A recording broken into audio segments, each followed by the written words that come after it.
Iranian Foreign Minister Mohammad Javad Zarif made the remarks in an interview with American website Al Monitor on Sunday, MNA reported. In response to a question about Iran's reactions if the United States withdraws from the nuclear deal known as the Joint Comprehensive Plan of Action, JCPOA, Zarif said, the Trump administration was never in the JCPOA. They made sure over the last 15 months that Iran would not benefit from the economic dividends of the JCPOA, and so whatever they do in 3 weeks would not be a major break from the past.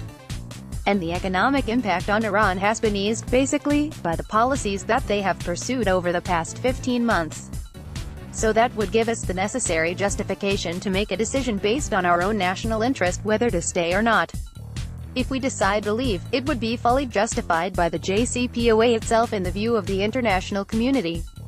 It will further isolate the United States as a party that is not reliable, not just not predictable, but not reliable. The international community would recognize that Iran could not unilaterally and without the other side implement the deal.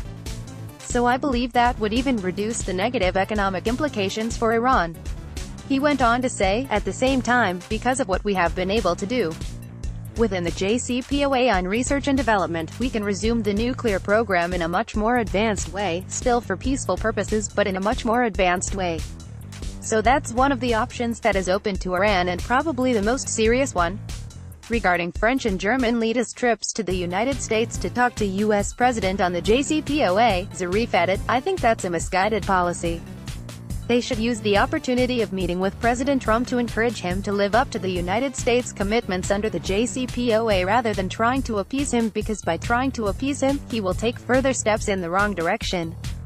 I think if they have their own interests in mind and the European interest in mind, they should use the possibility to encourage him, not just to stay in the deal, but to implement his part of the bargain in good faith. Regarding Iran's military presence in Syria, Iranian foreign minister said, we sent our advisors to Syria in order to be able to prevent the fall of Damascus into the hands of terrorists. We did exactly the same in Baghdad, and we did exactly the same in Erbil, where the similarities that they're making about the illusions of a Shia Muslim whatever wouldn't apply in Erbil. But since Erbil is inconvenient for them, they just tend to neglect that reality and they cite alternative realities, alternative facts that support their mentality and analysis.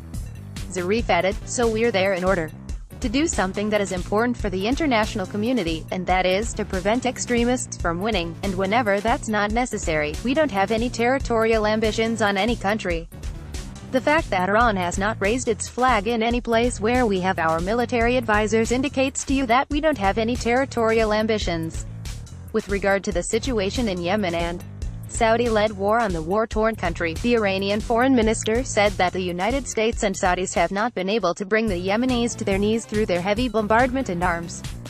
At the end of the interview and in response to a question about Iran's relations with the Kurdistan Regional Government of Iraq, Zarif said, we have very good relations with the KRG, and we encourage both sides, both Baghdad and Erbil, to engage more closely.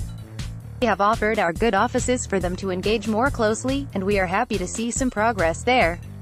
I don't think we can see any tangible results of these negotiations before the elections.